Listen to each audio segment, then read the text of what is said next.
우리가 이제 지금까지 요셉에 대해서 살펴보고 있습니다. 지금까지 얘기를 제가 간단하게 정리해서 말씀드린다면, 야곱에게는 4명의 아내가 있었습니다. 그리고 그 4명의 아내를 통해서 12명의 아들들이 태어났습니다. 그 중에서 야곱이 가장 사랑하는 아들은 요셉이었습니다. 아마 그 어머니 라헬을 가장 사랑했기 때문이기도 하고, 그 라헬이 일찍 죽었기 때문이기도 한 것 같습니다. 그 아내를 사랑하는 마음이 그 아들에게도 이어진 것 같습니다. 그런데 그 사랑하는 요셉 때문에 나머지 11 형들은 시기하고 죽이려고 합니다. 그래서 죽이지는 못했지만 이집트로 요셉을 노예로 팔아버립니다. 요셉은 굉장히 많은 고생을 했습니다. 심지어는 이제 감옥에 가서 엄청난 지하 감옥까지 갔었는데, 그런데 하나님의 은혜로 지혜를 얻게 됩니다. 그래서 바로의 꿈을 해석하게 되는데 7년의 풍년과 7년의 흉년을 이야기하게 되고, 그 해법을 이제 바로에게 제시합니다. 그래서 애굽 온 나라를 통치하는 국무총리가 됩니다. 그때 이제 가나안 땅에도 흉년이 들기 시작했습니다. 그 10명의 형들이 그래서 곡식을 구하기 위해서 이집트로 곡식을 사러 옵니다. 요셉은 분명히 이제 알아봅니다. 하지만 그 총리가 자신들이 죽이려고 했던 요셉이라는 사실을 형들은 알지를 못합니다. 요셉이 이제 제일 먼저 했던 것은 그 10명의 형들을 스파이, 정탐꾼으로 몰아가는 것입니다. 그리고 그 중에 한 명을 인질로 잡습니다. 그리고 뭐라고 하는가 하면, 막내 동생 베냐민을 데리고 오지 않으면 인질을 풀어줄 수 없다, 이렇게 얘기를 합니다. 이제 한 명을 애굽에 남겨두고 나머지 9명의 형제들이 다시 가나안 땅으로 돌아옵니다. 그리고 이제 가장 큰 형의 이름이 르우벤인데, 그 르우벤이 그 아버지 야곱에게 이렇게 얘기합니다. 인질로 잡혀있는 형제 시므온을 데려오기 위해서는 그러면 우리가 베냐민을 데리고 가야만 합니다, 아버지. 그랬더니 그때 그 야곱이 했던 말이 있습니다. 그 말이 어디 있는가 하면 42장 36절인데 한번 보여주십시오. 예, 같이 한번 읽을까요? 같이 한번 읽겠습니다. 시작. 그들의 아버지 야곱이 그들에게 이르되 너희가 나에게 내 자식들을 잃게 하도다. 요셉도 없어졌고 시므온도 없어졌거늘 베냐민을 또 빼앗아 가고자 하니 이는 다 나를 해롭게 함이로다. 아멘. 이 다 나를 해롭게 함이로다 하는 말이 무슨 말인가 하면, 나에게는 너무나 절망적이다, 그런 말입니다. 왜 나만 이런 짐을 지고 살아가야 하나 하는 것이 이제 야곱의 한탄입니다. 다시 한번 그 야곱의 생애를 한번 생각해 보시기 바랍니다. 그가 형을 피해서 하란으로 갑니다. 그래서 외삼촌 라반의 집에서 고생을 하는데 20년간 속아가면서 열심히 노동을 합니다. 그뿐만 아니고 라반에게 쫓겨서 내려오다가 다시 형에게 쫓기는 신세가 되고, 이 형을 만나서 해결이 되고 큰 부자가 됩니다. 그렇지만 그 삶이 편안하지는 않습니다. 세겜에서는 땅이 강간을 당하는 그런 일을 당하고, 그 때문에 아들들 중에 몇 명이 잔혹하게 그 사람들을 살인하는 그런 일이 있었고, 그리고 이제 가장 가슴 아픈 일은 뭔가 하면은 가장 사랑하는 아들 요셉이 짐승에게 찢겨 죽었다 하는 소식을 듣는 일이었습니다. 물론 그건 사실은 아닙니다. 그렇지만 그걸 사실로 믿고 지금 20년째 살아오는 겁니다. 가슴에 묻고, 자기 사랑하는 아들이 먼저 죽은 것을 가슴에 묻고. 그런데 이제 아들 시므온이 스파이 혐의로 잡힙니다. 그리고 지금은 그 애굽의 총리가 자신이 그 유일하게 낙으로 삼고 있는 아들 베냐민까지 데리고 오라고 하는 겁니다.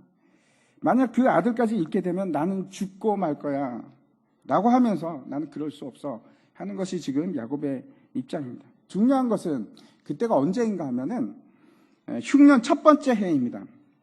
요셉은 이 흉년이 얼마 동안 지속되지를 분명히 알고 있습니다. 몇 년 동안 지속됩니까? 7년 동안 지속됩니다. 그런데 야곱도 그 사실을 알지 못하고 그 형제들도 그 사실을 전혀 모르고 있습니다. 금년에는 엄청난 기근이 들었지만 아마 내년에는 좋아질 거야 하는 것이 그 야곱과 형제들의 생각이었습니다. 그런데 그 다음 해가 되고 나니까 전혀 그렇지가 않습니다. 작년보다 올해가 더 기근이 심해지기 시작한 겁니다. 1절과 2절 말씀 보여주시기 바랍니다. 그 땅에 기근이 심하고 그들이 애굽에서 가져온 곡식을 다 먹음에 그 아버지가 그들에게 이르되 다시 가서 우리를 위하여 양식을 조금 사오라. 배고픔 앞에 장사가 어디 있습니까? 예, 없습니다. 야곱의 의지가 조금씩 무너지기 시작하는 겁니다. 먹을 것이 없는데 어떻게 하겠습니까? 먹어야죠. 방법이 없습니다. 그런데 이 모든 것이 하나님께서 몰아가는 방법입니다. 옛날에 우리나라 IMF 사태가 터졌을 때 제 주변에 있는 사람들이 그런 말을 하는 것을 참 많이 들었습니다. 사실 IMF는 나 때문에 하나님께서 이 땅에 주신 거야 라는 고백을 참 많이 들었습니다. 뭐 그런 말이 있어 라고 생각하실지도 모르겠지만 저는 충분히 그럴 수 있다고 생각합니다. 하나님이 하시는 일은 모든 일에 그 뜻이 담겨져 있습니다. 그래서 이 사람에게는 이런 이유로, 저 사람에게는 저런 이유로 사건이 일어납니다. 물론 그 하나하나 사건이 융합해서 통합적으로 하나님께서 이루시는 뜻이 있습니다. 그래서 한 사람을 위해서 IMF가 발생했다. 저는 뭐 그렇게는 이야기하지 않지만 분명히 그 사람 때문에 IMF가 존재한 것도 사실입니다. 당시 기근도 마찬가지입니다. 기근이 들었는데 이것은 분명히 야곱과 그 형들에 관해서 하나님께서 다루시는 방법이 되고 있습니다. 물론 그 기근이 그러면 몇 명을 위해서만 지금 기근이 생겼나? 그렇지는 않습니다. 하나님의 놀라운 계획이 있기 때문에 기근이 생겼습니다. 하지만 분명히 야곱과 그 아들들 때문에 기근이 반드시 필요한 일이기도 합니다. 요셉은 그 형들이 이제 반드시 곡식을 사러 올 줄 알았습니다. 7년을 견딜 수 있는 사람이 어디 있겠습니까? 자신에게 분명히 다시 양식을 사러 올 것을 알고 있었습니다. 다른 방법은 없습니다. 살아남는 유일한 방법이 뭔가 하면 요셉에게 가서 식량을 구하는 것 외에는 방법이 없습니다. 곡식이 이제 점점 떨어져 나가기 시작합니다. 이제 결단이 필요한 겁니다. 그래서 야곱이 지금 이렇게 얘기하고 있습니다. 다시 가서 우리를 위해 곡식을 조금 사오라. 이때 이제 유다가 나서서 아버지를 설득하기 시작합니다. 우리가 막내 베냐민을 데리고 가야지만 아버지 식량을 살 수가 있습니다. 야곱이 그때 하는 말이 이겁니다. 아니, 너희들이 괜한 소리를 해서, 동생이 있다고 괜한 소리를 해서 그 일 때문에 나를 이렇게 괴롭히고 있지 않느냐. 왜 그런 말을 했니? 이렇게 합니다. 그랬더니 그렇게 할 수밖에 없었습니다 라고 얘기를 하지만 우리는 잘 알고 있습니다. 그 이야기를 하건 하지 않건 요셉은 모든 걸 다 알고 있습니다. 베냐민이라는 동생이 있는 것을 분명히 알고 있습니다. 우리는 그렇게 생각합니다. 모를 거야. 예, 그렇지만 하나님은 다 알고 계십니다. 하나님께서 우리의 마음을 보시고 우리의 생각을 감찰하시고 모든 상황을 다 알고 계십니다. 하나님 앞에서 우리가 뭘 속일 수가 있겠습니까? 하나님 앞에서 우리가 뭘 숨길 수가 있겠습니까? 우리가 할 수 있는 것은 우리 모습 그대로 하나님께 나아가는 겁니다. 유다가 이제 이렇게 얘기합니다. 우리와 함께 베냐민을 보내지 않으면 우리도 죽을 뿐만 아니고 아버지, 우리만 죽는 것이 아니고 베냐민도 죽습니다. 먹을 게 없습니다, 아버지. 이대로 우리가 굶어 죽어야 합니까? 아버지도 죽고 저희도 죽고 그 사랑하는 아들 베냐민도 죽습니다. 보내주십시오. 만일 베냐민에게 무슨 일이 있으면 내가 내 생명을 담보로 걸겠습니다. 이렇게 이제 유다가 얘기합니다. 9절 말씀입니다. 같이 한번 읽겠습니다. 시작. 내가 그를 위하여 담보가 되어 오르니 아버지께서 내 손에서 그를 찾으소서. 내가 만일 그를 아버지께 데려다가 아버지 앞에 두지 아니하면 내가 영원히 죄를 지리이다. 유다가 아들들의 대표가 되어서 아버지께 이렇게 얘기하는 겁니다. 내가 책임지겠습니다, 아버지. 내 생명을 걸겠습니다. 다시 우리가 이 요셉의 얘기를 전체적으로 한번 생각해 보시기 바랍니다. 결국 기근이 일어난 것이나 요셉을 이집트로 보낸 것이나 모든 것이 하나님의 큰 구원의 계획 아래 있습니다. 분명합니다. 뿐만 아니고 어떤 계획이 포함되어 있는가 하면 요셉을 통해서 아버지 야곱을 변화시킬 뿐만 아니고 치유하고 회복시킬 뿐만 아니고 요셉을 통해서 그 형들을 지금 회복시키려고 하는 계획이 있습니다. 먼저 유다를 통해서 형들의 변화를 보여주고 있습니다. 첫 번째, 한번 넘겨주십시오. 우리가 이제 이 9절에서 발견할 수 있는 것은 아버지 야곱을 이해하고자 하는 그 형들의 마음입니다.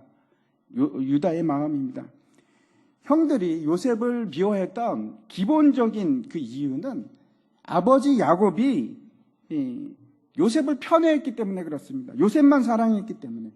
그에게 채색 옷을 입히고 그에게 자신들이 관리하는, 그 형들이 관리하는 모든 것들을 다 책임지게끔 하고 관리자로 두고 요셉만 사랑했기 때문에 그렇습니다.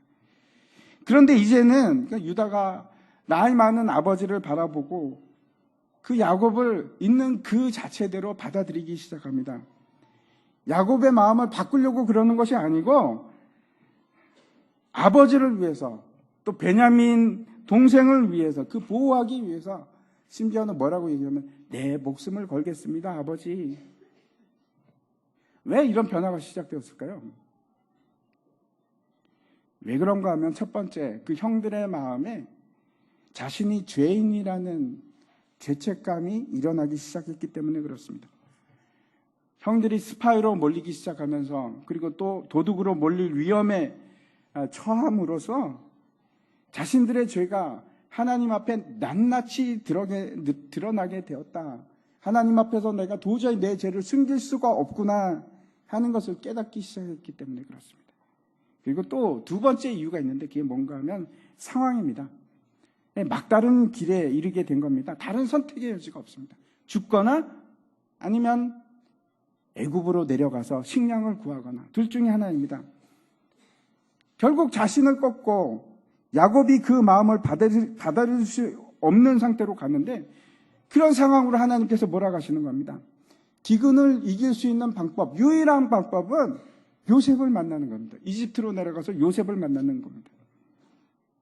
아버지를 이해하고 아버지의 그 모든 것을 있는 그대로 받아들이고 용서했을 뿐만 아니고 아버지를 위해서 내 자신을 희생할 수 있는 그런 마음을 가지기 시작합니다.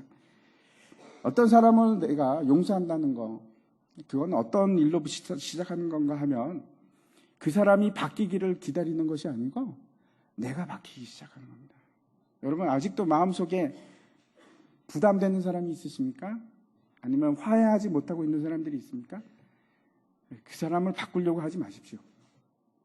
누가 바꿔야 하는가 하면 내가 그 사람을 있는 그대로 받아들이기 시작하는 겁니다. 그것이 화해의 시작입니다. 받아들이십시오. 있는 그대로. 이제 먼저 아들이 변했고 두 번째 야곱이 변화하기 시작합니다. 한 장 넘겨주십시오. 아버지가 변화하기 시작하는데 유다가 이제 아들들을 대표해서 내가 베냐민을 책임지겠습니다 라고 하자 야곱이 드디어 자신의 뜻을 굽히기 시작합니다. 그래, 아우를 데리고 가라. 혹시 오늘 본문을 아까 읽으면서 여러분이 눈치채셨을지 모르겠는데 야곱의 마음의 변화가 가시적으로 나옵니다. 여러분 혹시 왜 그런지 아십니까? 이름이 바뀝니다. 야곱의 이름이 바뀌기 시작합니다. 42장만 하더라도 야곱이 야곱으로 불리우는데 43장에 들어가서 그 이름이 바뀌기 시작합니다. 6절을 보십시오. 6절, 8절, 11절에 보면 이스라엘이라고 불리우기 시작합니다. 여러분, 이스라엘이란 이름이 어떤 이름인지 여러분 기억나시죠? 야곱이 야복강 가에서 하나님과 씨름하면서 나에게 복을 주십시오. 나에게 하늘의 복을 주십시오. 하나님의 약속에, 언약의 약속을 나에게 주십시오. 그리고 받아낸 이름이 이스라엘입니다. 32장 말씀인데 우리가 다시 한번 확인하겠습니다. 그 사람이 그에게 이르되 내 이름이 무엇이냐? 그가 이르되 야곱이니이다. 그가 이르되 내 이름을 다시는 야곱이라 부를 것이 아니요 이스라엘이라 부를 것이니 이는 내가 하나님과 및 사람들과 겨루어 이겼음이니라. 그 이스라엘이란 이름이 그때 불리운 게 아니고 이제서야, 지금 이 순간에 와서야 그 이름이 불리기 시작합니다. 무슨 얘기입니까? 이제 야곱이 영적으로 승리하기 시작했기 때문에 그렇습니다. 어떻게 우리가 그 사실을 확인할 수 있습니까? 14절에 나옵니다. 오늘 본문 14절 같이 한번 읽겠습니다. 같이 읽겠습니다. 시작. 전능하신 하나님께서 그 사람 앞에서 너에게 은혜를 베푸사 그 사람으로 너희 다른 형제와 베냐민을 돌려보내게 하시기를 원하노라. 내가 자식을 잃게 되면 이르리로다. 내가 자식을 잃게 되면 이르리로다. 내가 자식을 잃으면 이르리로다. 하나님 앞에 모든 것을 내려놓기 시작했다는 뜻입니다. 여러분, 부모님들 되시면은 다 동의하실 겁니다. 가장 내려놓기 힘든 것이 자식입니다. 죽을 때까지. 그런데 야곱이 이런 말을 하기 시작합니다. 내가 잃으면 이르리로다. 내 자식을. 아브라함이 이삭을 내려놓고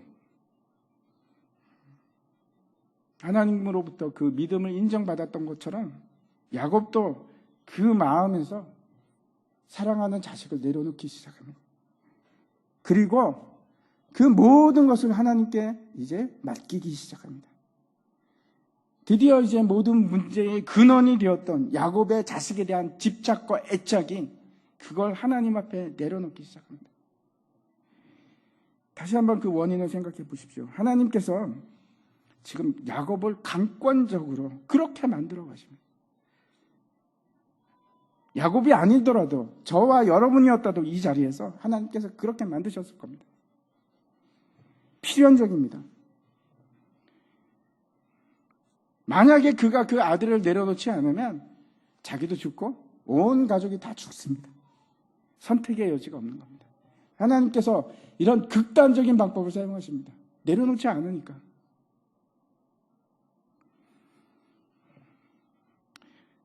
자식을 내려놓습니다.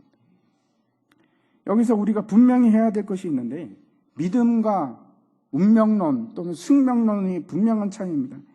야곱이 내가 자식을 잃으면 이르리로다 하는 것은 하나님 이제 나는 모르겠습니다. 어떻게 되든 나는 알 바가 아닙니다 라고 하는 것이 절대 아닙니다.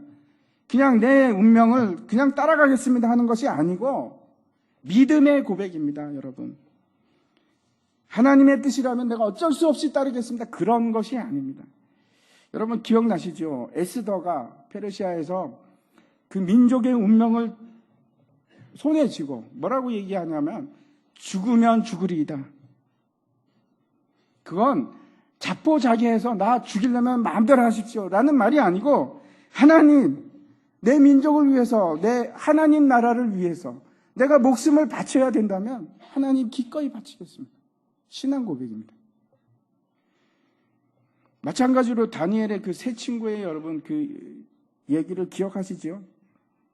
세 친구들이 사자굴 앞에서 풀무불 앞에서 이제 죽을 때가 되었습니다. 죽을 수밖에 없는 상황이 됩니다. 그럴 때 그 세 친구들이 뭐라고 고백을 하는가 하면 하나님께서 우리를 이 맹렬한 풀무불 속에서도 구하실 수 있습니다. 그러나 그리 아니하실지라도 우리는 다른 신들을 섬길 수가 없습니다. 그리 아니하실지라도. 신앙 고백입니다. 내 운명대로 하겠습니다라는 것이 아니고 신앙 고백입니다. 야곱도 마찬가지입니다. 캐세라세라 될 대로 되라 이렇게 하는 것이 아니고 비록 하나님께서 내 아들을 잃게 하신다고 할지라도 그것이 하나님의 선한 뜻임을 내가 인정합니다.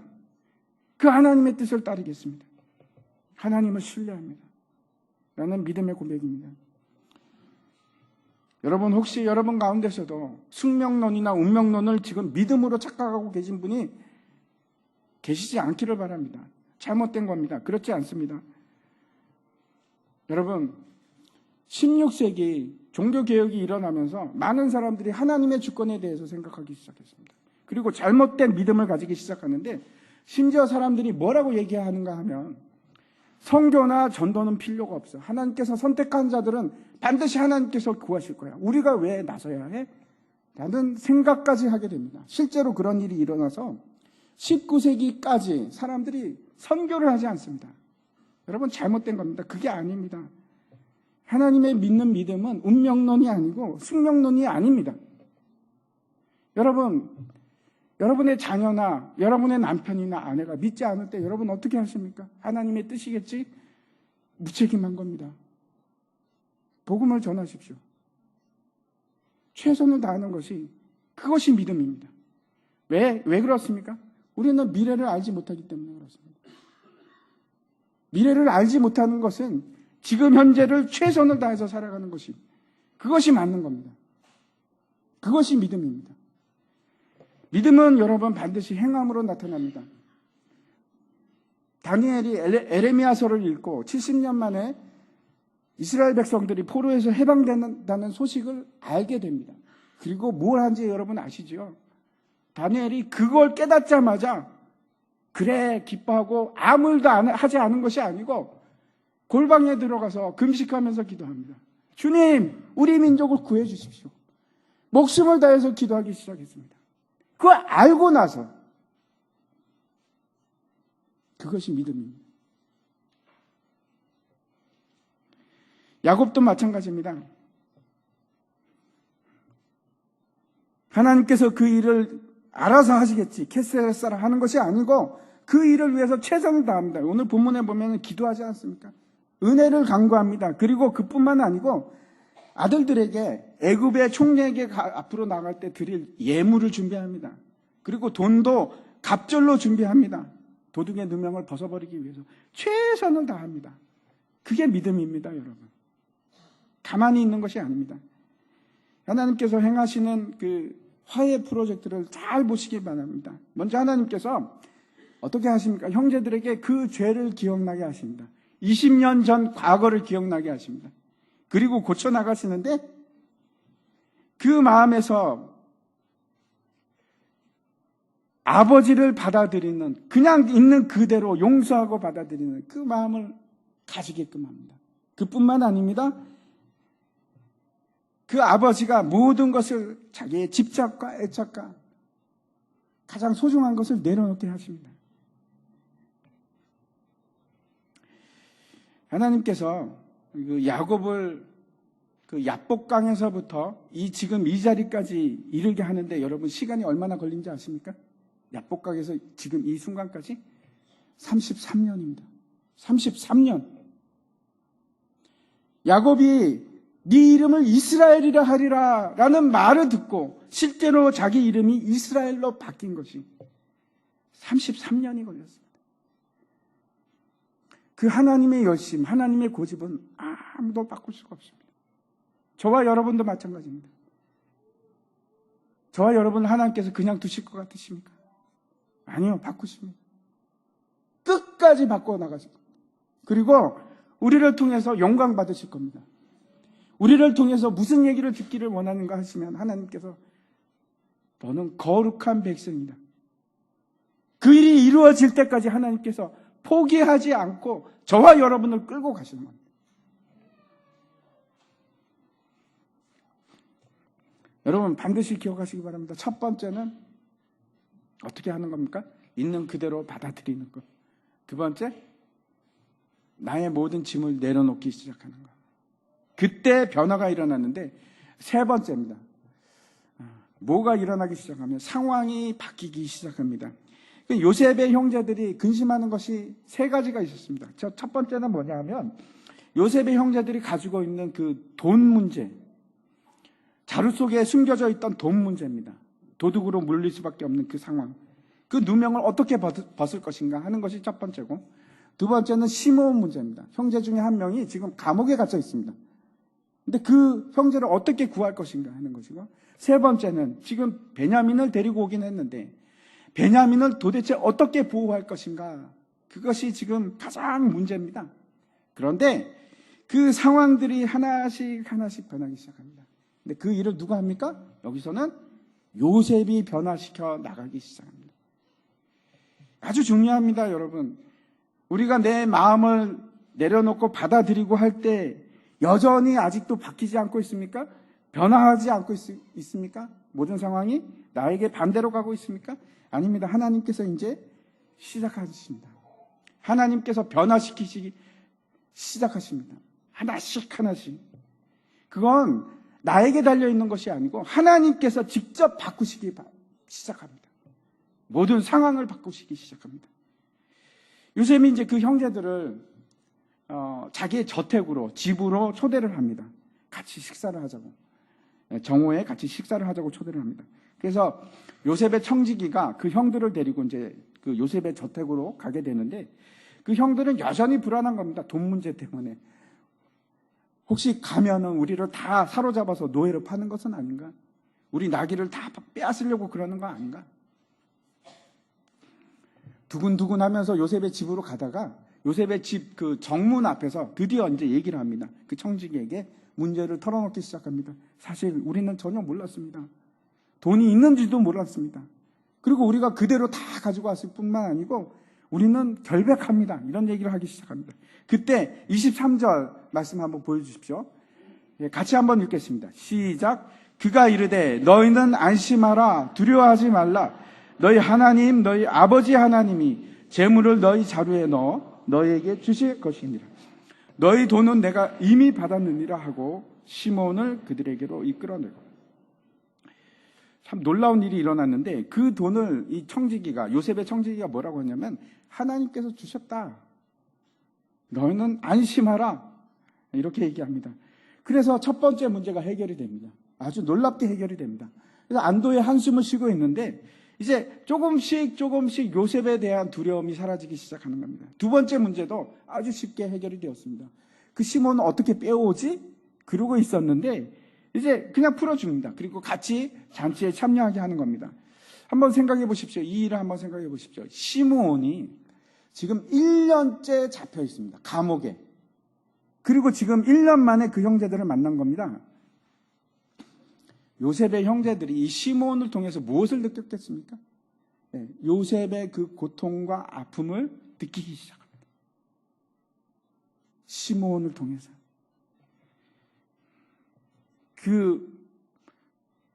자기의 친동생을 그렇게 팔아넘겼을 때 그 친동생이 당할 고통과 아픔이 어떤 것인지 서서히 알기 시작합니다.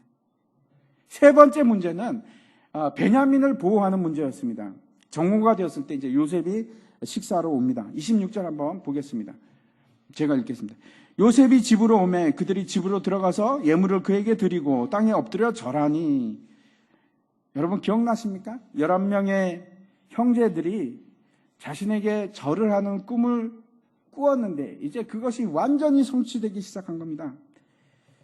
근데 이제 요셉이 형제들에게 이렇게 얘기합니다. 너희 아버지 그 노인은 평안하시냐? 안녕하시냐? 그리고 이제 자신의 동생 베냐민을 향해서 이렇게 묻습니다. 소자여, 하나님이 내게 은혜 베푸시기를 원하노라. 그러면서 이제 아우를 바라보는데, 그리고 그 형제들을 바라보는데 갑자기 마음에 막 북받쳐 올라오는 겁니다. 그래서 울음을 참지 못하고 안방으로 막 뛰어갑니다. 그리고 거기서 엉엉 눈물을 흘리고 얼굴을 씻고 다시 나옵니다. 형들뿐만 아니고 하나님께서 이제 요셉의 마음도 회복시키기 시작하는데, 물론 이전에 보면 이미 요셉은 그 마음에 가지고 있는 나쁜 감정은 다 하나님께서 잊게 하셨습니다. 그런데 그 잊어진 상태로 끝나는 것이 아니고 하나님께서 거기에다가 긍휼한 마음을 부어주시기 시작합니다. 그리고 이제 음식을 차려주는데 요셉은 따로 차리고 형제들도 따로 차리고 그리고 이제 애굽 사람들도 따로 차립니다. 형들을 안 치는데 요셉이 안 칩니다. 어떻게 안 치냐면 나이 순서대로. 그래서 형들이 의아해합니다. 아니 어떻게 저 사람이 우리의 나이를 알고 있을까? 그리고 이제 막내 베냐민에게 있어서는 어떻게 대우를 하는가 하면 다른 사람의 5배의 음식을 줍니다. 특별 대우를 하는 겁니다. 그제야 이제 형들이 안심을 하기 시작합니다. 세 번째 불안했던 문제가 뭐냐면 베냐민인데, 야, 저 애굽의 통치자가 베냐민을 특별하게 생각하는구나. 베냐민은 안전하구나 하는 생각을 가지게 됩니다. 34절 말씀만 보겠습니다. 같이 한번 읽겠습니다. 시작. 요셉이 자기 음식을 그들에게 드되 베냐민에게는 다른 사람보다 5배나 주매 그들이 마시며 요셉과 함께 즐거워하였더라. 오늘 사건을 한번 정리해 보시기 바랍니다. 요셉의 형제들은 모든 문제의 근원이라고 생각했던 아버지를 이해하고 용서하기 시작했습니다. 그리고 이제 돈주머니 사건을 통해서 자신들의 죄와는 상관없이 하나님께서 주시는 은혜를 체험하기 시작합니다. 깨닫기 시작합니다. 그리고 무엇보다도 두려워했던 애굽의 통치자 요셉이 자신의 형제를 풀어주고 그것뿐만 아니고 모든 그 형제들을 다 환대합니다. 여러분, 그 같이 식사를 한다는 것은 보통이 아닙니다. 굉장히 중요한 일입니다. 특히 중동에서는 그렇습니다. 그 베냐민을 환대하는 것을 보면서 야, 이 이집트를 다스리고 있는 이 통치자가 우리의 생명을 쥐고 있는 이 사람이 두렵지가 않구나. 우리의 친구구나. 이렇게 생각하기 시작합니다. 근데 사실은 친구가 아니고 형제입니다. 오늘 새벽에도 우리가 요한복음 말씀을 봤는데 예수님께서 그 제자들에게 뭐라고 말씀하시는가 하면 형제들라고 말씀하십니다. 우리를 형제라고 칭하신 겁니다. 예수님께서. 형제들이 이제 요셉과 함께 즐거워하기 시작합니다. 우리가 기뻐하고 즐거워할 수 있는 이유는 단 한 가지입니다. 우리 안에 막힌 담이 사라지기 시작할 때, 하나님과의 사이에 있는 막힌 담이 허물어지기 시작하고 사람 사이에 있는 막힌 담이 허물어지기 시작할 때, 그때 우리가 기뻐할 수 있습니다. 에베소서 말씀입니다. 제가 읽어보도록 하겠습니다. 2장 14절부터 읽겠습니다. 그는 우리의 화평이신지라 둘로 하나를 만드사 원수된 것 곧 중간에 막힌 담을 자기 육체로 하시고 법조문으로 된 계명의 율법을 폐하셨으니 이는 이 둘로 자기 안에서 세 사람을 지어 화평하게 하시고 또 십자가로 이 둘을 한 몸으로 하나님과 화목하게 하려 하심이라. 원수된 것을 십자가로 소멸하시고 또 오셔서 먼 데에 있는 너희에게 평안을 전하시고 가까운 데에 있는 자들에게 평안을 전하셨으니 이는 그로 말미암아 우리들이 한 성령 안에서 아버지께 나아감을 얻게 하려 하심이라. 요셉의 화해 이야기는 여기서 끝나지 않습니다. 아직도 한 가지 문제가 더 남아 있습니다. 그게 뭔가 하면 죄에 대한 고백입니다. 하지만 이 화해를 하기 위해서 내가 먼저 필요한 것이 있습니다. 내가 해야 될 것이 있습니다. 여러분 잊지 마십시오. 화해하기 위해서 여러분은 그 사람을 있는 그대로 받아들이십시오. 바꾸려고 하지 마십시오. 두 번째는 믿음으로 하나님 앞에 여러분의 무거운 짐을 내려놓기 시작하시기 바랍니다. 집착을 내려놓으십시오. 여러분이 가장 사랑하는 거 내려놓으십시오. 그때 하나님께서 역사하기 시작합니다. 모든 상황을 바꾸시기 시작합니다. 그러면 예수 그리스도께서 선한 일을 시작하십니다. 오늘 부활절입니다. 요셉이 그 감옥 속에서 죽은 자와 같았는데 이제는 세상을 구원하는 그런 통치자의 모습으로 다시 일어났습니다. 마찬가지입니다. 예수님께서 죽음과 사망의 권세에서 부활하셨습니다. 그리고 그 부활의 능력으로 하나님과 우리 사이에 있는 막힌 담을 허시기 시작하셨고 우리 사이에 있는 그 두터운 벽을 허물기 시작하셨습니다. 그리고 우리를 한 형제로 한 몸으로 묶기 시작하셨습니다. 그게 교회입니다.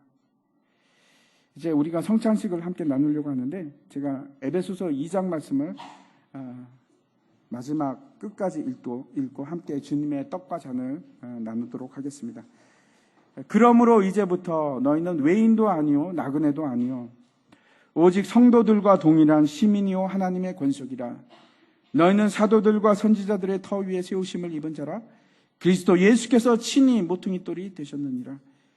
그의 안에서 건물마다 서로 연결하여 주 안에서 성전이 되어가고 너희도 성령 안에서 하나님이 거하실 처소가 되기 위하여 예수 안에서 함께 지어져 가느니라.